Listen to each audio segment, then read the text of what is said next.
Hi there, good morning, good afternoon, and good evening. So on this video, let's talk about how to fix Instagram broadcast channel not showing.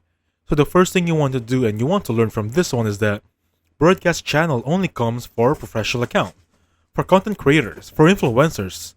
Now that being said, if you converted to a professional account, you also need to have a lot of followers, right? You need to be verified and basically you need to be going viral. Anyway, this is how you do it to become a professional account.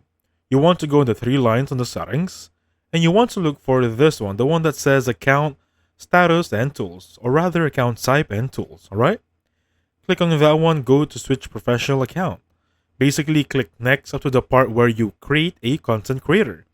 Once you have successfully do that, you will have a message on your inbox saying that your broadcast channel is good to go once you've hit the limited followers or the maximum capacity for followers and followings.